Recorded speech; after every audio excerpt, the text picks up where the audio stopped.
নয়টা দফা ছিল ছাত্র আন্দোলনের, এর ভেতরে অন্যতম দফা এই যে সংস্কার চাই আমরা। কি চাই বলেন বলেন। এদেশে ১৬২৮ জন মানুষ দায়িত্ব পালন করেছিল এই সিআরে, এই সিআর না এরকম সিআরে। তার ভেতরে আপনার এই যে এখান থেকে এখন মনে হয় কোন জায়গায় যে আছে আবুল কালাম পর্যন্ত।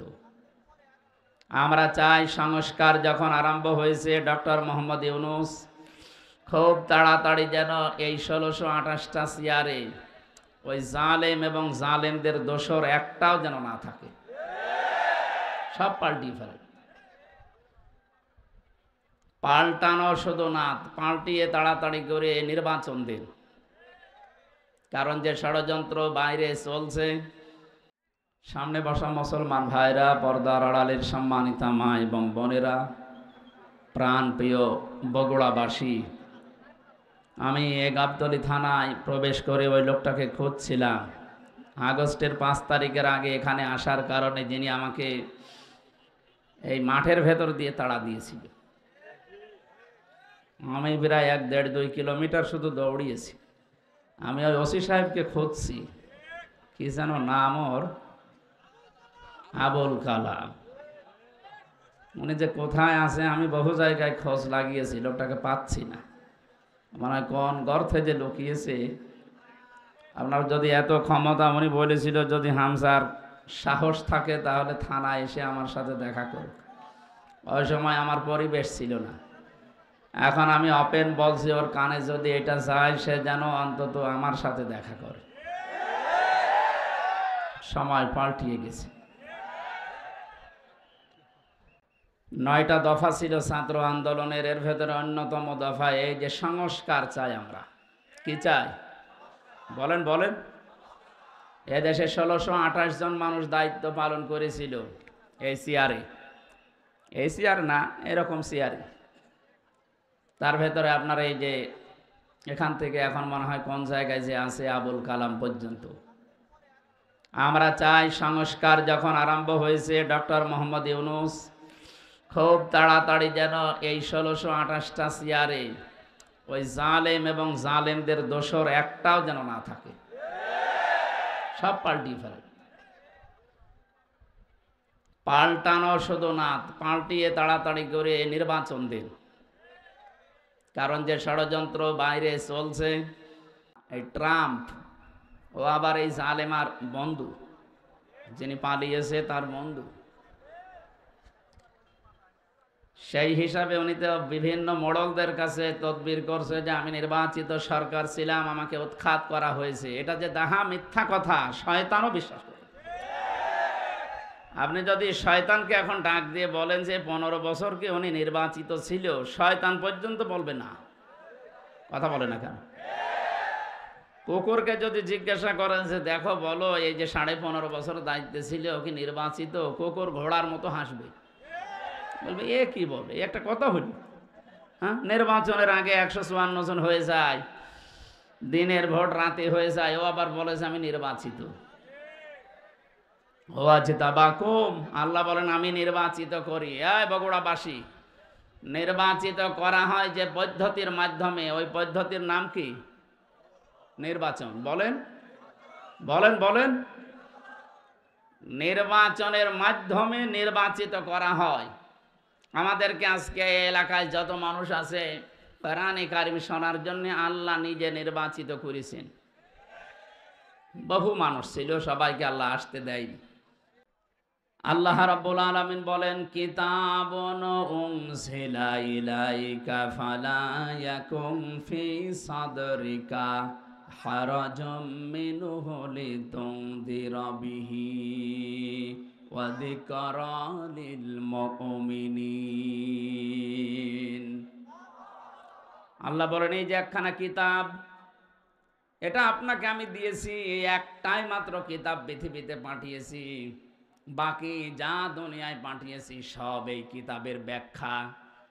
প্রশ্ন আসতে পারে, বড় বড় আসমানি কিতাব আছে এখনো 3টা, ছোট সহিফা আছে 100টা, ওইগুলো হ্যাঁ ওগুলো কিতাব, কিন্তু কিতাবের ব্যাখ্যা এটা নাজিল হওয়ার আগে যত কিতাব, যত বই বলেন, পুস্তক বলেন, আল্লাহ দুনিয়াতে পাঠিয়েছেন, প্রত্যেকটা কিতাব এই কিতাবের ব্যাখ্যা করার জন্য এসেছিল। সূরা ফাতিহার ভেতরে আল্লাহ যা দিয়েছেন, পুরা তাওরাতের ভেতরে আল্লাহ তাই দিয়েছেন, পুরা ইনজিলের ভেতরে আল্লাহ যা দিয়েছেন, বিসমিল্লাহর ভেতরে আল্লাহ তাই দিয়ে দিয়েছেন। আর সহিফার কথা আমরা জানি 100টা। হযরতে ইব্রাহিম, হযরতে শীস, এই সমস্ত নবীদেরকে আল্লাহ সহিফা দিয়েছিলেন। এই নবীগুলো যত কিছু দুনিয়ার মানুষকে জানিয়েছে সব আল্লাহ পাক সূরা ইখলাসের ভেতরে দিয়ে দিয়েছেন। সুতরাং এই একটাই মাত্র কিতাব। হে নবী, আপনাকে আমি এটা দিয়েছি, শুধু চুমা খাবেন আর মাথার উপরে রেখে দেবেন। এদেশে তো এটা চলে। এই কিতাব আমি কেন দিলাম জানেন? হাদা বায়ানুল লিন্নাস। আপনি এটা বর্ণনা করবেন মানুষের সামনে। কোন মানুষ? লিন্নাস। লাম শব্দ ব্যবহার করা হয় আরবি গ্রামার অনুযায়ী 13টা অর্থে। এখানে 9 নাম্বার অর্থে লেখা আছে লাম ব্যবহার করা হয় জীবিত মানুষদের জন্য। কাদের জন্য? এখানে যারা আছেন জীবিত না মরে গেছেন? সুতরাং বর্ণনা আজকে আপনার জন্য। যদিও 15.5 বছরের নিয়মটা অনেকে তুলে দিয়েছিল। কোরআন আপনি পড়বেন, বোঝাবেন, পড়েন, বোঝান মরা মানুষকে। জীবিত মানুষদেরকে কোরআন শোনাবে ব্যবস্থা করলে বন্ধ করে দিত। এমনকি এমন সিস্টেম তৈরি করে রেখেছিল 14 জায়গায় পারমিশন নেওয়া লাগবে। ও ছাতা কেউ নেবেও না, কোরআন শুনতেও যাবে না। অলিখিত একটা ঘোষণা ছিল, কোরআন যেন মানুষ শুনতে না পারে। এই উপলব্ধিটা ছিল আবু জেহেলের। 1500 বছর আগেও জেনেছিল যে আমি যে চেয়ারে বসে আছি এটা তো অবৈধ চেয়ার। জনগণ যদি মুহাম্মদুর রাসূলুল্লাহর কণ্ঠে কোরআন শোনে আর কোরআন যেটা বলতে চায় ওটা যদি বুঝে ফেলে, তাহলে আমার যে চেয়ার আছে এ চেয়ার থাকবে না। কথা বলেন না কেন? এই 15.5 বছরে যারা ছিল ওরা ভালোভাবে বুঝতো যে কোরআন যেটা বলতে চায় ওটা আমাদের সাথে মিলবে না। এই জন্য বিভিন্ন জেলাতে গেলেই বলে, হুজুর আমাদের বিরুদ্ধে বলবেন না। আরে ভাই, আপনার পক্ষে বলার মতো কোনো আয়াত তো কোরআনে নেই। আছে?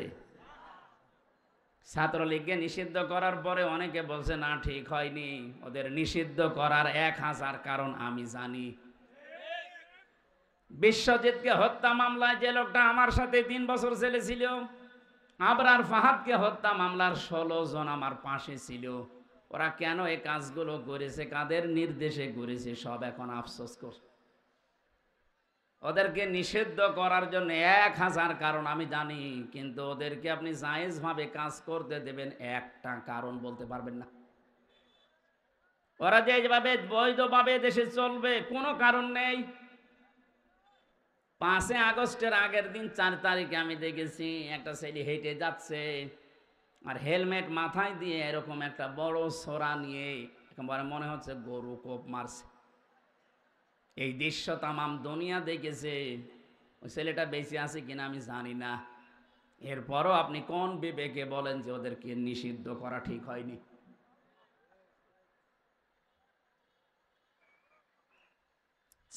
সালে 2006 সালে আগস্টের অক্টোবরের 28 তারিখে যে দৃশ্য ওরা দেখিয়েছে, তামাম পৃথিবী হতভম্ব হয়ে গেছে। আমি একবার সিরাজগঞ্জ থেকে যাচ্ছিলাম, ড্রাইভারের পেছনে বসে আছি, দেখি একটা কুকুর পড়ে আছে রাস্তার মাঝে। ড্রাইভার সাহেব কুকুরের উপর দিয়ে না দিয়ে বাম দিয়ে চালিয়ে দিল। গাড়ি একটা ঝাঁকি দিয়ে উঠেছে। জিজ্ঞাসা করলাম, আপনি এমন করলেন কেন? এখন উল্টিয়েছে তো গাড়ি।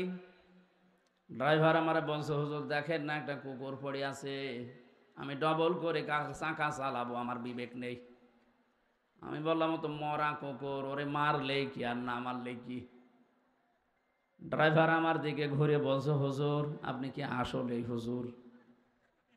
হ্যাঁ, আপনি কেমন হুজুর? আপনি দেখেন যে একটা মরা কুকুর পড়ে আছে, যদিও নিকৃষ্ট। এ পৃথিবীতে জানি আমরা 2টা জীব একেবারে নিকৃষ্ট, একটা কুকুর আর একটা শুকুর। তারপরও আপনার বিবেক বাধা দিচ্ছে যে মরা জিনিস ডবল করে মারা যায় না।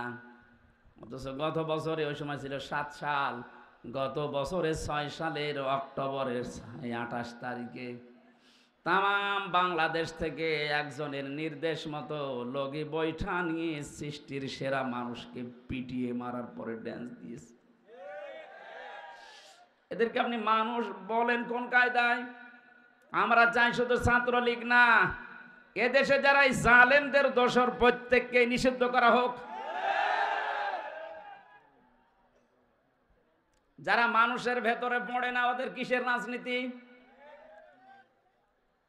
আরে মানুষ তো রাজনীতি করবেই মানুষের জন্যে।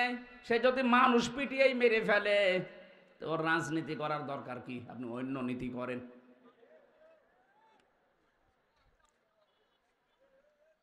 বগুড়াবাসী আমি যেটা বলতে চাই, লিন নাস আল্লাহ দিয়েছেন, লাম ব্যবহার করা হয় জীবিত মানুষদের কারণে। সুতরাং কোরআন শোনানো লাগবে, কোরআন বোঝানো লাগবে জীবিত মানুষকে না মরা মানুষকে? আমরা এই সিস্টেম পাল্টাতে চাই। মানুষ মারা গেলে দেখা যায় উনি ডাক দিয়েছে 10 জন হাফেজ মনে কোরআন শরীফ পড়েন, ও মরিয়ে গেছে, পড়ি করবেন কি? ওর জীবনটা যদি কোরআন কেন্দ্রিক চলে তাহলে মরে গেলে পড়া লাগবে না, কোরআন তাকে সুপারিশ করবে। আর জীবন যদি চলে উল্টা পাল্টা, এই যে দরবেশের মতো 36,000 কোটি টাকা মারিং কাটিং করিস, ওর সামনেও মরে গেলে কোরআন পড়লে ওর আযাব আরো বাড়বে। যখনই আপনি সুদের আয়াত, ঘোষের আয়াত, মানুষের টাকা আত্মসাতের আয়াত আসবে, হাফেজ সাহেব তো পুড়িয়ে যাবে। গজবের ফেরেশতারা ওর লাশের চারিদিকে থাকবে, জিজ্ঞাসা করবে বেটা কি পড়ে কোরআন দিয়ে? এটা তোর জীবনে ছিল, তার মানে ছিল না। ফেরেশতারা বলবে যাক আমাদের মনে ছিল না। কথা বলে না কেন? পাগলকে যদি বলা হয় নৌকা নাড়াবি না, ও বলে আমার মনে ছিল না। আপনি ফেরেশতাদেরকে তো আরো স্মরণ করিয়ে দিচ্ছেন যে এই লোকটা টাকা পয়সা আত্মসাৎ করেছে, এরা আপনি পিটান। এই জন্য আমরা চাই এদেশে কিয়ামত পর্যন্ত 96% মুসলমানের দেশে কোরআন শরীফ চলবে, এটা গোপনে না, ওপেনে। বলেন, কেউ যদি বাধা দিতে আসেন তারপরও পরিণতি হবে ওই জালেমের মতো। এই জন্য কিতাব একটাই, মরণের পরে মানুষকে, যে আমরা সবাই জানি যে প্রশ্ন করা হয় 3টা না 4টা প্রশ্ন করা হবে। হ্যাঁ, আপনি আমার চাইতে বেশি জানেন। এটা আমার মনে হয় ঠিক হয়, এটা নামিয়ে দেন, ঘেমে যাচ্ছে। ফ্যান দিয়েছেন কোথায়? ওপরে। এদিকে নেই, যাক বগুড়ার লোকের আছে। বগুড়াবাসী, প্রথম প্রশ্ন করা হবে মার রব্বুকা অমাদিনুকা। বিশ্বনবীকে সামনে এনে বলা হবে মান হাজার রজুল, এই লোকটা কে ছিল? এই 3টার জবাব যদি কেউ সঠিকভাবে বলতে পারে, রব্বি আল্লাহ দীনুন আল ইসলাম হাযা নাবিয়ুনা মুহাম্মাদুর রাসূলুল্লাহ সাল্লাল্লাহু আলাইহি ওয়াসাল্লাম, সঙ্গে সঙ্গে ফেরেশতারা বলবে আল্লাহর বান্দা এগুলো পেলে কোথায়? ও বগুড়াবাসী, আপনাকে 4th নম্বরের প্রশ্নে জবাব দেওয়া লাগবে আমি কোরআনে পেয়েছি। কারণ ফেরেশতারা একটা কিতাবই চেনে। আপনি যদি পৃথিবীর কোনো বইয়ের নাম বলেন যে মাইকেল জ্যাকসন একটা বই লিখেছি, এই বইয়ে পেয়েছি, দাঁত মুখ যা আছে আরো খুলে ফেলবে। কারণ ফেরেশতারা মাইকেল জ্যাকসন চেনে। কথা বলে না কেন? 4th প্রশ্ন যেখান থেকে জবাব দেওয়া লাগে তার নাম কোরআন শরীফ। এইটার সাথে যদি আপনার সম্পর্ক না থাকে আপনি জবাব দেবেন কি দিয়ে? তাহলে আমার মূল প্রথম পয়েন্ট ছিল কিতাবুন, একটাই মাত্র কিতাব, উনজিলা ইলাইকা, হে নবী আপনাকে আমি দিলাম। কেন দিয়েছি জানেন? ফালা ইয়াকুন ফি সাদরিকা হারাজুম মিনহু লিতুনযিরা বিহি। এই কোরআন দিয়ে যখন মানুষদেরকে সতর্ক করবেন, আপনার মনের ভেতরে যেন কোনো সংকীর্ণতা কাজ না করে। হারাজনের ব্যাখ্যা আমি 33টা পেয়েছি। হারজন মানে ভয়, ভীতি, দ্বিধা, দ্বন্দ্ব, সংশয়, সন্দেহ। 33টা অর্থ লেখা আছে তাফসিরে। আপনার মন থেকে এগুলো সব দূর করে কোরআন প্রচার আরম্ভ করবেন। ঘন্টার পরে ঘন্টা কথা বলার দরকার নেই। এ পৃথিবীতে বিশ্ব নবীর মতো এত বড় বক্তা, এত বড় মুফাসসির মাত্র 27 মিনিট কথা বলেছিলেন। এই কথাটা নিয়ে কিয়ামত পর্যন্ত মানুষ চিন্তা ভাবনা করছে, এখনো কুল কিনারা পাচ্ছে না। আর আমাদের 2-5 ঘন্টা চলে যায়, আমাদের কথাই শেষ হয় না। কারণ আমাদের কথার ভেতরে তো কোনো মাল নেই। কথা বলেন না কেন? নবীজির এক একটা কথা নিয়ে চিন্তা হচ্ছে, গবেষণা চলছে। বিদায় হজের যে 27 মিনিটের ভাষণ, এখনো পর্যন্ত মানুষের কোল কিনারা করতে পারেনি যে কিভাবে নবীজি এত সুন্দর করে সাজালেন। এই জন্য যখন কথা বলা লাগবে কোরআন দিয়ে, তখন নিজের মনে যেন কোনো সংকীর্ণতা, ভয়, ভীতি কাজ না করে। আল্লাহ আমাকে ওই পর্যায়ে উঠে কথা বলার তৌফিক দিন, বলেন আমিন। এবার আসেন মাঝখানের শব্দ হারজনের ব্যাখ্যা। 1 নম্বরে হারজনের ব্যাখ্যায় বেশি। যখন আপনি কোরআন দিয়ে কথা বলবেন, সামনে যারা বসে আছে এমন মানুষও পাবেন, ওরা আন্দাজে না বুঝে মন খারাপ করবে। এরকম মানুষ দেশে নেই? এগুলো আরো বেশি ছিল, এখন একটু কমেছে। আন্দাজে না বুঝে আল্লাহর বক্তব্য মন খারাপ করে, রাগ করে চলে যায়। 2 নম্বরের ব্যাখ্যায় বেশি, হে নবী, আবাহমান কাল থেকে এমন এমন নিয়ম নীতি মানুষ ইসলাম মনে করে পালন করে, যেগুলো আসলে ইসলাম না, বানানো ইসলাম। আপনি যখন কোরআনে কারিমের ব্যাখ্যা করবেন, বিশ্লেষণ শোনাবেন, কোরআন যেহেতু একটা আলো, কোরআন কি বলেন বলেন? কোরআনের বাইরে যা আছে সব অন্ধকার। আর পৃথিবীতে 3টা প্রাণী আছে, দেখবেন ওরা অন্ধকার ভালোবাসে, আলোতে থাকতে চায় না।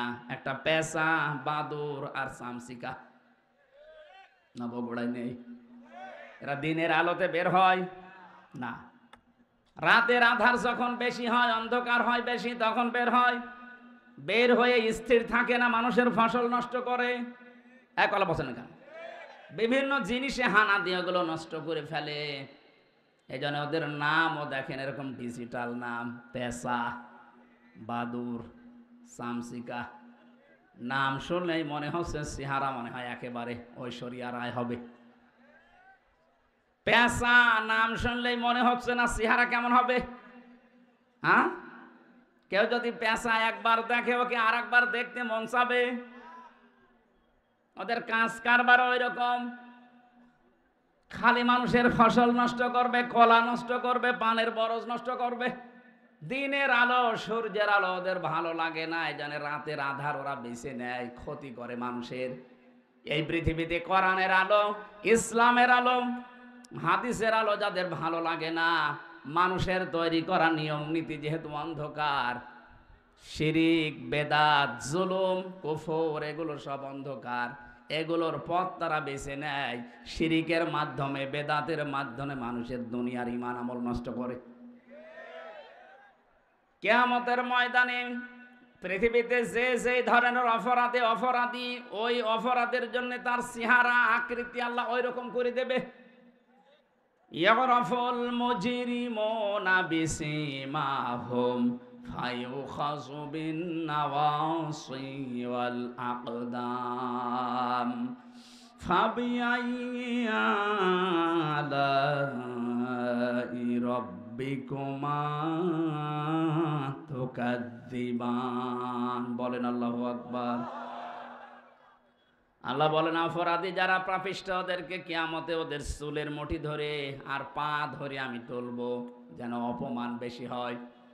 আমরা ছোট ছোট বাচ্চাদেরকে দেখি, যখন দোল দেওয়া হয়, দোল না যার গরিব মানুষ নেই, মার বাবা কেউ হাত ধরে 2 জন, কেউ পা ধরে 2 জন, এভাবে দোল দেয়।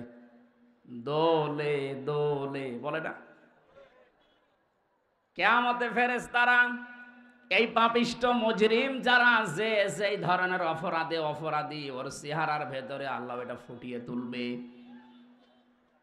ওই চেহারা নিয়ে কেউ হাত ধরবে, চুল ধরবে, কেউ পা ধরবে, এভাবে দোলে দোলে এক দোলে দেবে জাহান্নামের মাঝে। এখানে আমার শিক্ষা দেওয়ার বিষয়, যারা দিনের আলো সূর্যের আলো না ভালো লাগার কারণে অন্ধকারের পথ বেছে নিয়ে ওদের নাম ওলট পালট হয়ে গেছে। আমরা দুনিয়াতে যারা ইসলামের আলো কোরআনের আলো সহ্য হয় না, এ চেহারা যত সুন্দর হোক আল্লাহর কসম এ চেহারা থাকবে না। দুনিয়াতে যে যে ধরনের কাজ করেছেন ওই চেহারা আপনাকে আল্লাহ ফুটিয়ে তুলবে। পৃথিবীতে দেখবেন এই যে শুকরের কাজ কি, নিজের মেয়ে ছেলে বউ এগুলো নিয়ে যায় এক জায়গায় বসে বসে আর একজনের সাথে গল্প করে, আর ওগুলো সব কচু খেতে ছেড়ে দেয়। যাদের সাথে ছেড়ে দিয়েছে সবই তোর মাহারাম নাকি? দুনিয়াতে বহু এই শুকর মার্কা মানুষ দেখতে পাওয়া যায়। নিজের বউ সুন্দরী, নিজের মেয়ে, নিজের পুত্রবধূ এগুলো নিয়ে যায় মার্কেটে, বিভিন্ন অনুষ্ঠানে, দোকানে, নিজে এক জায়গায় বসে বসে গল্প করে, আর ওগুলো সব আল্লাহর রাস্তায় ছেড়ে দিয়েছে। বেশি বললাম?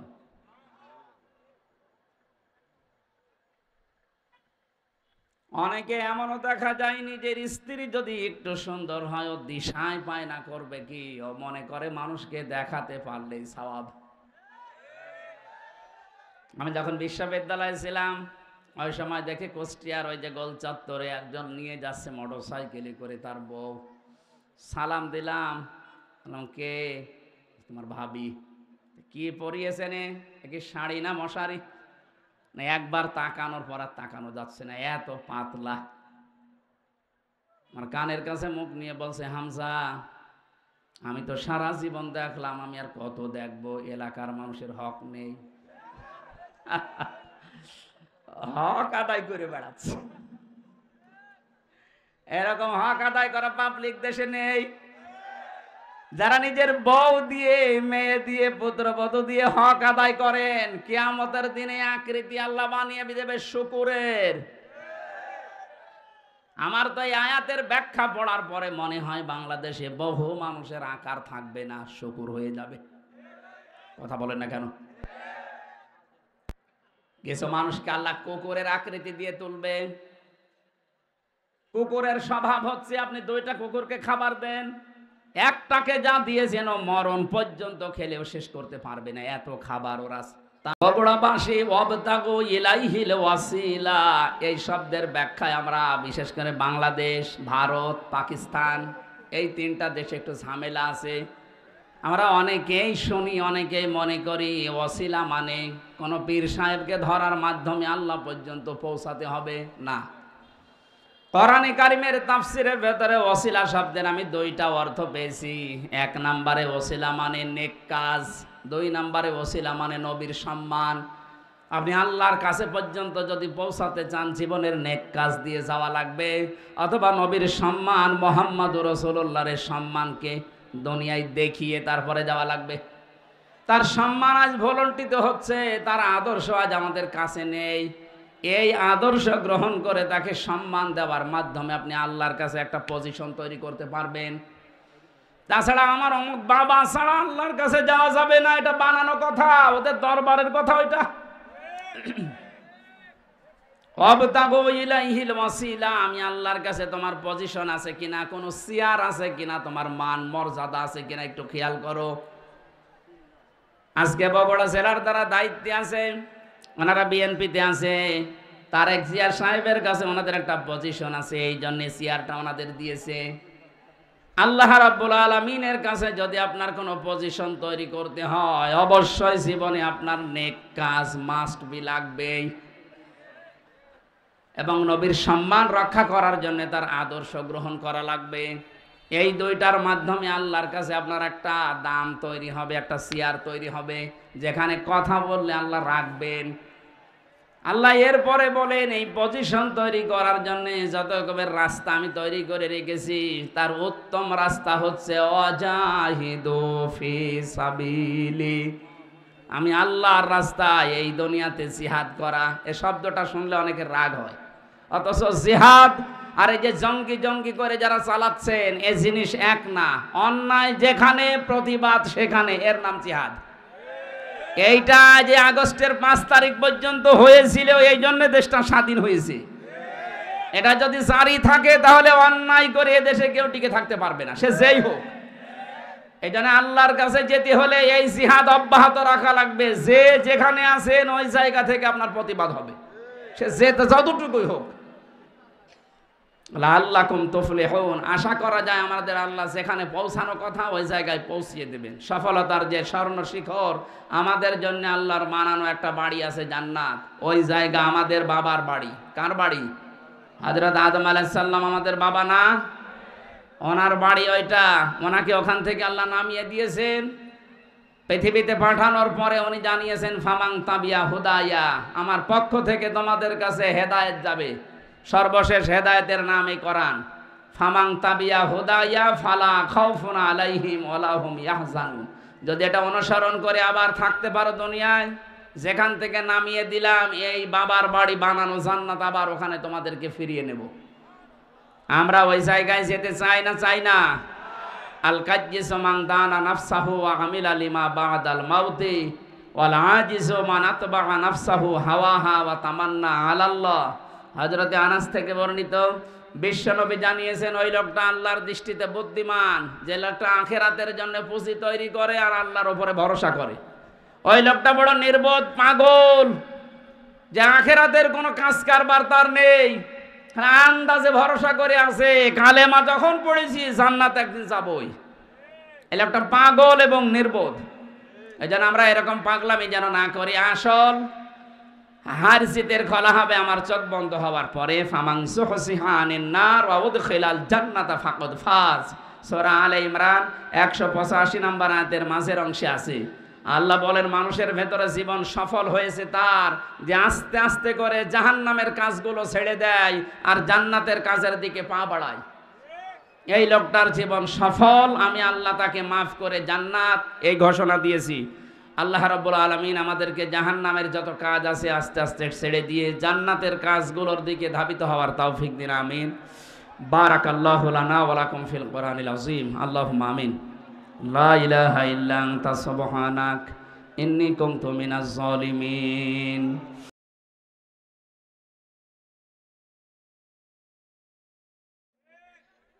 15.5 বছরে যারা অর্থ কামিয়েছেন, আমার মনে হয় ওর 14 বংশ যদি দুনিয়ায় থাকে শেষ করতে পারবে না। এরপরও জনগণের হামলা দিয়েছে। গতকালকে এক সচিব ধরা পড়েছে, এই যে রাত্রে এত টাকা পয়সা আপনি পেলেন কোথায়? আমি একজন ওসি সাহেবকে পড়াতাম ওই সময় 9 সালে যখন ভার্সিটিতে প্রথম ভর্তি হই। ওনার বেতন মাত্র ওই সময় 32,000 টাকা। ওনার ছেলে মেয়ে বউ ঢাকাতে যে ফ্ল্যাট নিয়ে থাকে ওটার ভাড়া হচ্ছে 55,000 টাকা। আমি একদিন বললাম, স্যার আপনার বেতন 32,000, অথচ আপনার ফ্ল্যাট যেটা ভাড়া আছে, আপনার বউ ছেলে মেয়ে থাকে ঢাকাতে, এটা 55,000, কিভাবে কি?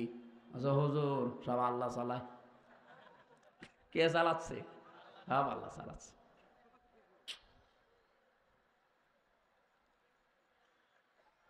যারা অবৈধ ইনকামে বাম হাত ব্যবহার করছেন, আমি আমার ইমান থেকে কথা বলছি, আল্লাহর কসম, আপনার এই বাম হাতের ইনকামে যত কোটি কোটি টাকা পয়সা কামাই করবেন, অর্থ সম্পদ বানাবেন, আপনার এই অবৈধ টাকা আপনার বউ আপনার ছেলে মেয়েরা 2 পায়ে দাঁড়িয়ে আছে ভোগ করার জন্যে। কিন্তু এগুলোর দ্বারা যে অপরাধ যে গোনা হবে, একটা গোনা আপনার ছেলে মেয়ে বউ কেউ নেবে না। আল্লাহ এই প্রশ্নপত্রটা আগে আমাদেরকে দিয়ে দিয়েছেন। এরপরেও যদি আমরা ফেল করি, এক ছাত্রের গল্প শুনেছিলাম, এসে বাবার কাছে কাঁদতেছে। বাবা বলে, কি কাঁদো কেন? আব্বা রেজাল্ট দিয়েছে কি, তুমি পাস না ফেল? কথা বলে না।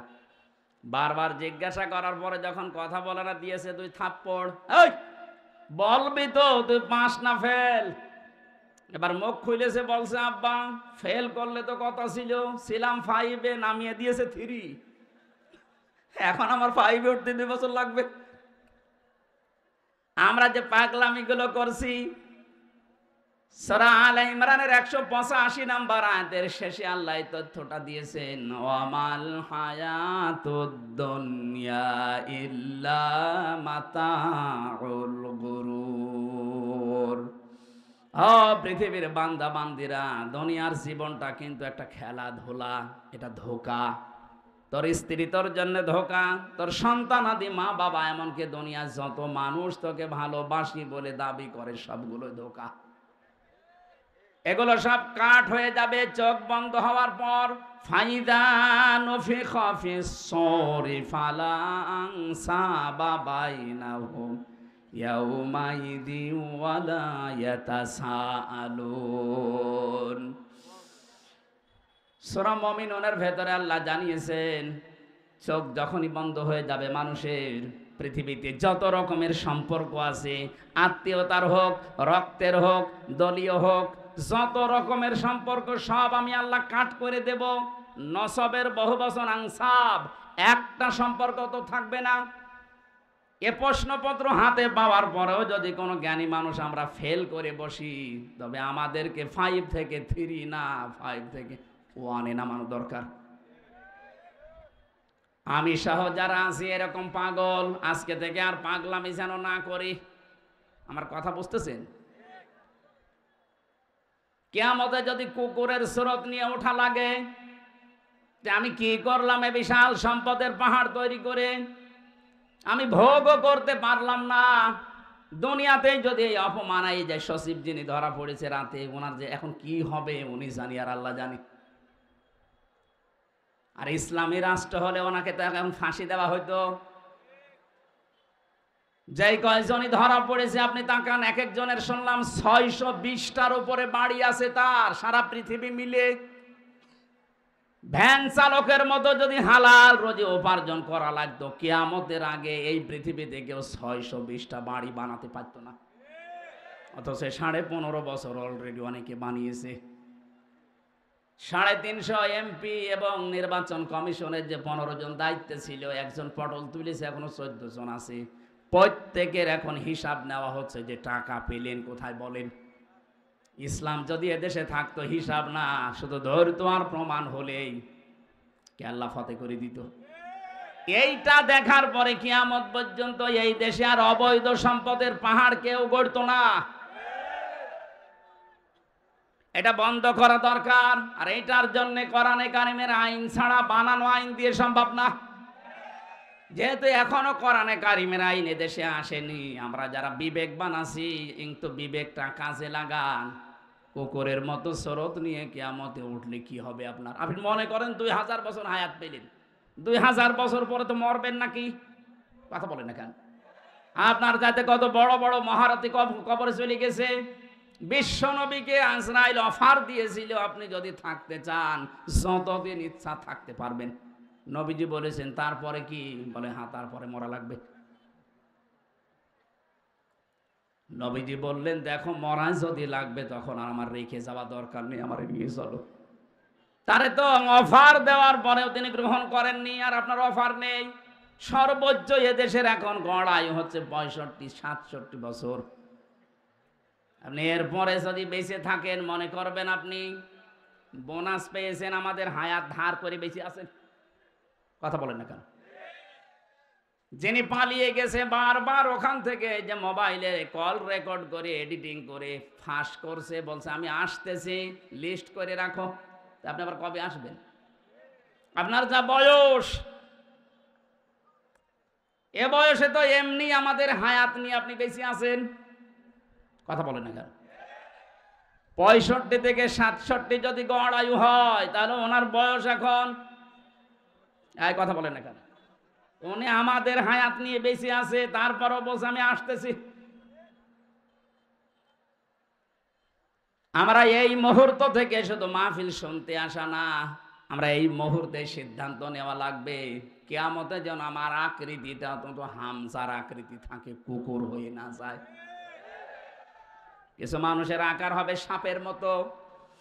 তাফসিরে ফি জিলালিল কোরআন মুফাসসির লিখেছেন, সূরা রহমানের এই তাফসিরে 10 প্রকার আকৃতির কথা ওখানে আছে। সাপের কাজ কি? একটা মানুষকে সবল দেয়, লোকটা মারা যায়, সাপের কোনো লাভ হয়? বলেন না কেন? 15.5 বছর আপনি তাকান, অধিকাংশ মানুষের চেহারা সুরত কিয়ামতের সাপের মতো হবে। কারণ এরা সকাল থেকে ওঠার পরে বিকাল পর্যন্ত শুধু ধান্দায় থাকতো, কার ক্ষতি করব, কাকে বিপদে ফেলবো, কাকে মিথ্যা মামলা দিয়ে ধরিয়ে দেব। লোকটার মাঝখানে ক্ষতি হয়ে যেত, এর কোনো লাভ হতো না। আর এর লাভ হয়তো একটু পদ পেত। কারণ এই দেশে যত নিরীহ মানুষকে আপনি বিপদে ফেলতে পারবেন, এই জালেমদের নীতি ছিল তাকে উপরে তুলে দেওয়া। কি হয়েছে এখন আপনার? এই জন্য আহ্বান জানাচ্ছি, শুধু দুনিয়া না, আর একটা জগৎ যেহেতু সামনে আছে, আমাদের আকার আকৃতি যেন সাপের মতো, কুকুরের মতো, শুকুরের মতো, পেশাবাদুর সামসিকার মতো হয়ে না যায়। আমাদের এই আকার আকৃতি যেন কিয়ামতে আল্লাহ মানুষের মতো রাখে। বলেন আমিন। আবহমান কাল থেকে এমন এমন নিয়ম নীতি চালু করা আছে ইসলামের নামে, হে নবী যখন কোরআনের তাফসির করবেন, ব্যাখ্যা করবেন, ওইগুলো টিকবে না। কারণ কোরআন মানে আলো, আলো আসলে অন্ধকার দূর হবে। আলো জ্বালালে অন্ধকার দূর।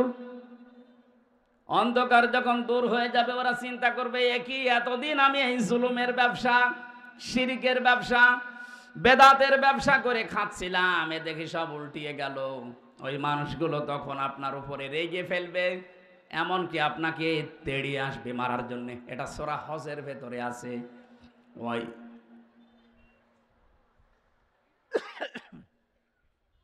وَإِذَا تُتْلَى عَلَيْهِمْ آيَاتُنَا بَيِّنَاتٍ تَعْرِفُ فِي وُجُوهِ الَّذِينَ كَفَرُوا الْمُنكَرَ। আল্লাহ পাক বলেন, যখন আমার আয়াতগুলো তেলাওয়াত করে বিশ্লেষণ করবেন, বাজ্যেনাত মানে দলিল আর প্রমাণ দিয়ে দিয়ে বলবেন, হে নবী দেখবেন কিছু মানুষ আছে ওরা রাগে ফুলবে এবং আপনার দিকে তেড়ে আসবে। এখানে কোরআনে হারাজনের ব্যাখ্যায় দুইটা পড়েছি, না বুঝে রাগ করা এবং কিছু মানুষের ব্যবসা বাণিজ্য বানানো, সেগুলো বন্ধ হয়ে যেতে পারে, তখন তারা মন খারাপ করবে, রাগ করবে। এই ধরনের মানুষ সারা পৃথিবীতে আছে, এ বগুড়ায়ও আছে। কথা বলে না কেন? আমরা কারো দিকে না তাকিয়ে কে খুশি হবে বেজার হবে না, আমার আল্লাহর দিকে তাকিয়ে আমরা আরম্ভ করছি। সূরা মায়দা 35 নাম্বার একটা মাত্র আয়াত পড়েছি। জবান খুলে কোরআনের সোনালী আয়াত পড়েন, আউযু বিল্লাহি মিনাশ শাইতানির রাজিম, বিসমিল্লাহির রহমানির রহিম, ইয়া আইয়ুহাল্লাযীনা আমানুত্তাকুল্লাহ ওয়াবতাগু ইলাইহিল ওয়াসিলা ওয়াজাহিদু ফি সাবিলিহি লাআল্লাকুম তুফলিহুন। সাদাকাল্লাহুল আযীম। কোন সূরা বললাম যেন? মায়েদা। বলেন না কেন? এটা একটা ক্লাস চলছে, ছাত্রের মতো 1 2 ছেলেরা যেভাবে জবাব দেয় ওইভাবে জবাব দেবে। কোন সূরা? মায়েদা মানে দস্তরখানা। মায়েদা মানে কি? খাবারের প্লেট। তামাম পৃথিবীটাকে আল্লাহ একটা খাবারের প্লেট বানিয়ে দিয়েছেন। এই জন্য রিজিক নিয়ে, খাবার নিয়ে আপনার চিন্তা করার দরকার নেই। আপনার চিন্তা করা দরকার আপনার জীবন নিয়ে। আপনাকে দুনিয়াতে পাঠানোর 50,000 বছর আগে আল্লাহ পাক রিজিকের ব্যবস্থায় দুনিয়ায় ছড়িয়ে রেখেছেন। আপনার রিজিক যেভাবেই হোক আসবেই। কিন্তু এই রিজিকটা পাওয়ার জন্য কেউ যদি বাম হাতের ইনকাম করে, আমার আল্লাহর আরশ পর্যন্ত তার উপরে কেঁপে যায়। আজ বাংলাদেশকে অস্থিতিশীল করার জন্য অনেক মানুষ, ব্যবসায়িক যারা আছেন, সিন্ডিকেট করে বিভিন্ন জিনিসের দাম বাড়িয়ে দিচ্ছেন। এক কথা বলছেন না কেন? আপনার কত টাকা লাগবে? বিশাল তিমি মাছের টন টন খাবার লাগে প্রতিদিন। আল্লাহ তার রাজ্জাক নামের কারণে যদি এই তিমি মাছকে খাওয়াতে পারে নদীর ভেতরে, সাগরের ভেতরে, মহাসমুদ্রে, আপনি মানুষ হামজা কয়েক ছটাক মাত্র খাবার লাগে। এ খাবার আল্লাহ তার রাজ্জাক নামের কারণে দিতে পারে না। আপনি কোন কারণে বাম হাতের ইনকাম করেন বলেন তো? কি কারণে সিন্ডিকেট করছেন এই ব্যবসায়ীরা? হাদিস পড়েছি, যারা মানুষকে কষ্ট দেওয়ার জন্য ব্যবসায়ী যারা, ওয়াইলুল লিল মুতাফফিফিন আল্লাযীনা ইযা তালু আলান নাসি ইস্তাওফুন। এই পৃথিবীর ময়দানে যারা খাদ্যে ভেজাল দেয়, ওজনে কম বেশি করে, আর সিন্ডিকেট করে করে মানুষকে কষ্ট দেওয়ার জন্য খাবারকে সংকট তৈরি করে, এগুলো আল্লাহর ভাষায় জালেম। এটা রেকর্ড হচ্ছে, সারা বাংলাদেশে যাবে, সবাইকে জানাচ্ছি আজকে থেকে আপনি ফিরে আসবেন। এই সিন্ডিকেট যারা করছেন তারা জালেম। তারা কি জালেমের বিরুদ্ধে আল্লাহ বলেন আমি নিজে মামলা দেব। সুতরাং সিন্ডিকেটের মাধ্যমে যারা জালেম হয়ে যাচ্ছেন, আর টাকা পয়সা আপনার কিছু আসবে, কিন্তু আপনি জালেমের খাতায় নাম লিখান, কিয়ামতের দিন আল্লাহ নিজে আপনার বিরুদ্ধে মামলা দায়ের করবে।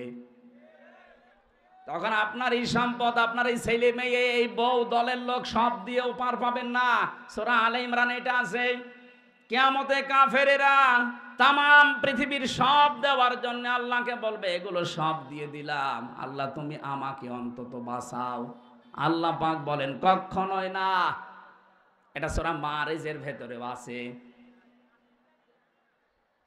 ইয়াওয়াদ্দুল মুজরিমু লাউ ইয়াফতাদি মিন আযাবি ইয়াউমিযিন বিবানি ওয়া সাহিবাতিহি ওয়া আখি ওয়া ফাসিলাতিহি আল্লাতী তুবি ওয়া মান ফিল আরদি জামিআ সুম্মা ইউনজি। আল্লাহ পাক বলেন প্রথমে যখন বিচার করব, এই মানুষগুলোর যারা জালেমের তালিকায় নাম আছে এদেরকে ডাক দেওয়া হবে। সিন্ডিকেট করলে তার নাম আল্লাহর তালিকায় কি বলেন তো? আরো জোরে, জোর হলো না, আর একবার। এদেরকে ডাকার পরে ওরা বলবে আল্লাহ আমার এই যে মেয়ে আছে, আমার বউ আছে, আমার স্ত্রী সন্তান আছে, আমার টাকা পয়সা আছে, আমি কামাই করেছি বৈধ অবৈধ মিলে, অমাং ফিল আরদি জামিআ, এমনকি দুনিয়া যা আছে আমার স্থাবর অস্থাবর সব আমি দিয়ে দিলাম। এগুলো কি আর কি মনে হচ্ছে আপনার কাছে? আল্লাহর কথা কোনো মিথ্যা নেই। আল্লাহ বলেন এর পরেও লোকটা কেঁদে কেঁদে শেষে বলবে সুম্মা ইউনজি, আমাকে আপনারা মাফ করেন। আজকে সচিব যেভাবে হাত জোড় করেছে সেনাবাহিনীর কাছে যে যা আছে সব নিয়ে যান, আমারে বাঁচান, ওরা ছেড়ে দিচ্ছে। সেনাবাহিনী যদি আপনাকে না ছাড়ে অবৈধ ইনকামের কারণে, কিয়ামতে মাহশারে আদালতে কোটি কোটি মানুষ থাকবে, সবার সামনে আপনার বিচার হবে। আল্লাহ পাক বলবেন না, কাল্লা, কখনোই না, ইন্নাহা লাযা, তোরে আমি লাজাই দেব। লাজা কি? না, কাল্লা ইন্নাহা লাযা, তোরে আমি লাজাই দেব। কোরআনে কারিমের সূরা মারিজের আয়াতের ভেতরে আল্লাহ বর্ণনা দিয়েছেন লাজাই দেওয়া হবে তোরে। নাযাআতাল লিশাওয়া তাদউ মান আদবারা ওয়া তাওয়াল্লা ওয়া জামাআ ফাআওয়া। লাজার প্রথম পরিচয় আল্লাহ বলেন এমন একটা জাহান্নামের দরজা দিয়ে তোরে প্রবেশ করাবো, ওই ঘরে ঢুকলেই তোর চামড়া আগে আলাদা হয়ে যাবে। পৃথিবীতে বহু শাস্তির জায়গা আমি দেখেছি। আয়না ঘরে আমারে 10 দিন যে অত্যাচার করেছিল ওরা আমার উপরে, আমি নিজে তো সাক্ষী, আমি দেখেছি। উল্টো করে আমারে চলিয়েছে, চোখ বেঁধে পেছনে হাত হ্যান্ডকাপ দিয়ে মাজায় দড়ি দিয়ে 11 ঘন্টা টাঙিয়েছে। খাবার দাবার না, পানি চেয়েছিলাম বলে পানি নেই। বহু প্রশ্ন আমাকে করেছে, যে সমস্ত জিনিস দিয়ে যে নখ তুলে নেয়, এই সমস্ত জিনিসগুলোর সামনে এনেছিল। অত্যাচার জুলুম যতটুকু আমি পেয়েছি, কিন্তু আমার শরীর থেকে কোনো চামড়া খসেনি। কথা বুঝতেছেন? হ্যাঁ, কিছু মানুষের নখ তোলা আছে আমি দেখেছি। ওই মাটির নিচে যে ঘরের ভেতর আরো অত্যাচার করে, ওই মানুষগুলোর কিছু হাড়ও আমাকে দেখিয়েছে যে এইগুলোকে শেষ করে ফেলেছি। শিবিরের কেন্দ্রীয় সাবেক সভাপতি দেলাওয়ার ভাই এবং মাসুদ ভাইকে যারা কুত্তার মতো পিটিয়েছিল, কুকুরকে যেভাবে মানুষ পিটায়, লাঠি দিয়ে, গোতা দিয়ে, লাঠি দিয়ে যেভাবে মারে, আমারে বলছিল যে এইভাবে আমরা মেরেছিলাম। আল্লাহ এমন শোধ নিয়েছে, এখন তারা গর্তের ভেতর থেকে বের হওয়ার কায়দা নেই।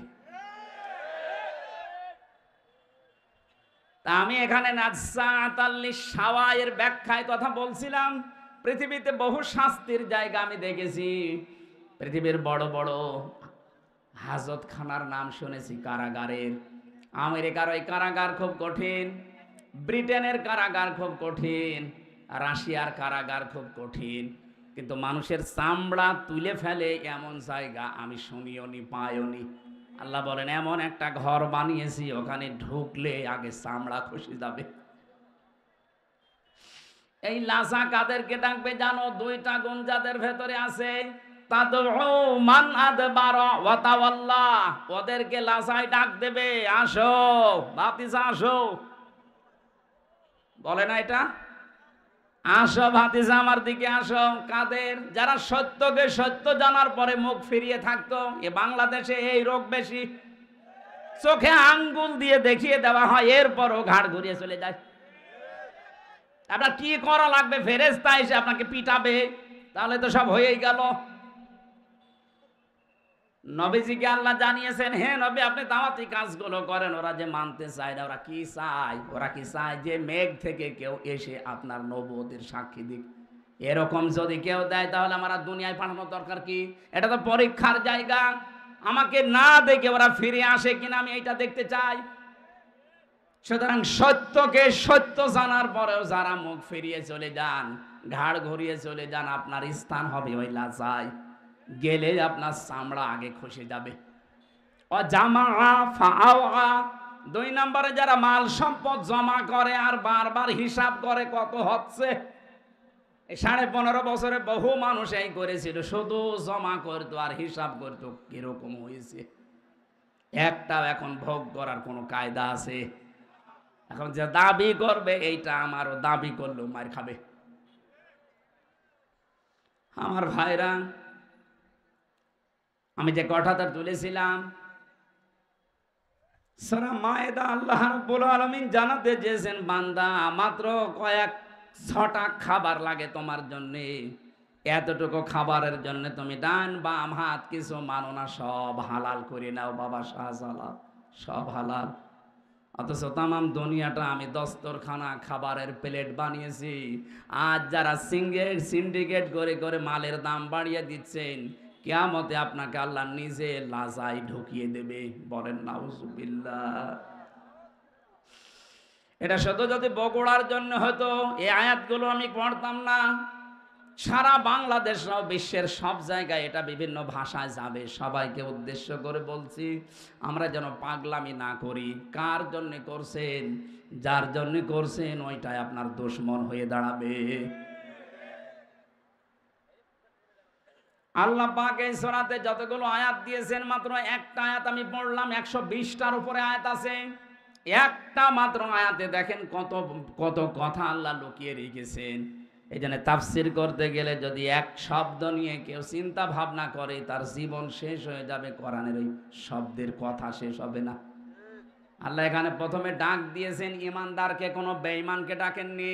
আমরা যেহেতু ইমানদার, আল্লাহ আমাদেরকে ডাক দিয়ে বলেন ইত্তাকুল্লাহ, আমাকে ভয় করো। ভয় করা মানে কি? এই যে দোবাই থাকে, এই ভাইয়ের মতো বিশাল জুব্বা গায়ে দিয়ে, পাগড়ি একটা মাথায় দিয়ে, হাতে তসবিহ নিয়ে শুধুমাত্র সুবহানাল্লাহ সুবহানাল্লাহ, এইটা না। ভয়ের ব্যাখ্যা পেয়েছি আমি 9টা। দুনিয়াতে সত্যি যদি কেউ আল্লাহকে ভয় করতে পারে, ভয় মানে খৌফ মানেও ভয়, তাকওয়া মানেও ভয়, ইনজার মানেও ভয়। কিন্তু ওই সমস্ত শব্দ না দিয়ে আল্লাহ তাকওয়া দিলেন কেন? খৌফ মানে সাপ দেখে ভয় করা, ইনজার মানে পুলিশ দেখে ভয় করা। কিন্তু তাকওয়া মানে আল্লাহর এমন ভয়, আল্লাহকে না দেখে ভয় করা শুধু না, তার নিষিদ্ধ কাজগুলো ঘৃণা করে ছেড়ে দেওয়া। তাহলে আজকে থেকে আমরা এই ভয় অর্জন করব। আল্লাহর যত নিষিদ্ধ কাজ আছে শুধু ছেড়ে দেব না, ওটা ঘৃণা করে ছেড়ে দিয়ে চলে আসবো। কথা বলে না কেন? তাহলে এই মাহফিল সাকসেস হবে, আমার জীবনে আমি কিছু পেতে পারি। এখন থেকে যদি আমল শুরু না হয়, সকাল থেকে আপনার আর মনে থাকবে না, আজকে থেকে এখন থেকে আরম্ভ করা লাগবে। যাদের কাছে আল্লাহর নিষিদ্ধ যেই জিনিস আছে এই মুহূর্তে এটা বাদ দেওয়া লাগবে। শুধু না, ঘৃণা করে, কি করে বলেন বলেন। এই যে মোবাইল, এই মোবাইলে অনেক মানুষের এমন কিছু আছে যেটা নিজে নিজে দেখলে আনন্দ পায়, ভালো লাগে, মজা লাগে, আর অন্য কেউ দেখলে লজ্জা পায়। এই কথা বলছেন না কেন? এইটাই নিষিদ্ধ। সেটা যদি আপনার বান্ধবীর নাম্বার থাকে ওইটাও নিষিদ্ধ। যারা পরকীয়া প্রেমের নাম্বার রেখেছেন ওইটাও নিষিদ্ধ। নিষিদ্ধ যে জিনিস এটার সংজ্ঞা হচ্ছে যে যা নিজে দেখলে ভালো লাগে, অন্য দেখলে লজ্জা পায়। এই কথা বলছে না কেন? এরকম যাদের আছে এই মুহূর্তে এটা ডিলিট করা লাগবে, তাও ঘৃণা করে। কারা কারা ডিলিট করবেন হাত তোলেন তো। কি আছে দেখি, মোবাইল দেখি, মোবাইল দেন। মোবাইল নেই মানে ক্যামেরা না। এই যারা হাত তুললেন, সত্যি আপনার মোবাইলে কি আছে এমন বলেন তো, যেটা নিজে দেখলে আনন্দ পান, অন্য দেখলে আপনার লজ্জা লাগে? বলেন। যা আছে এখন বসে বসে চুরি করে ডিলিট করে দিন। যাদের বিভিন্ন বান্ধবীর নাম্বার আছে, পরকীয়া প্রেম করেন, এই নাম্বারও এখন ডিলিট করে দেন, ব্লক করে দেন। জীবনে ও যেন আর কল দিতে না পারে। দেখেন মুরব্বী মানুষ হাত তোলে, নাউজুবিল্লাহ। যুবক মানুষ দিয়ে একটা লাইন মাইন করলে মানা যায়, মুরব্বী মানুষ কি লাইন করে না। আমি একটা উদাহরণ দিলাম মাত্র। তাকওয়া মানেও ভয়, খৌফ মানেও ভয়। খৌফ আল্লাহ দেয়নি, দিয়েছেন তাকওয়া। তার মানে আল্লাহর নিষিদ্ধ কাজ আজকে থেকে যেইটা যেখানে বাঁধবে ওটা শুধু ছেড়ে দেবেন না, ঘৃণা করে ছেড়ে দেবেন। এই তাকওয়া যদি কেউ অবলম্বন করে, কোরআনে কারীম জানিয়েছে দুনিয়া আখিরাত মিলে আল্লাহ তাকে 27টা উপকার করবে। সুবহানাল্লাহ বলতে পারেন না? দুনিয়ার 1 নাম্বার উপকারও যদি বিপদে পড়ে দুনিয়ায়, এই তাকওয়ার কারণে নিষিদ্ধ জিনিস যেহেতু আল্লাহর কাছে স্যালেন্ডার করে ছেড়ে দিয়েছে ঘৃণা করে, দুনিয়ার বিপদে পড়লে আল্লাহ পাক নিজে তাকে সাহায্য করবেন। মানে এমন জায়গায় তাকে পৌঁছাবেন তার কল্পনাও ছিল না যে ওই জায়গায় যাওয়া যায়। এই আয়াতের তাফসিরে একটা ঘটনা আমি পড়েছি, তা বাড়ির ভেতরে আছে।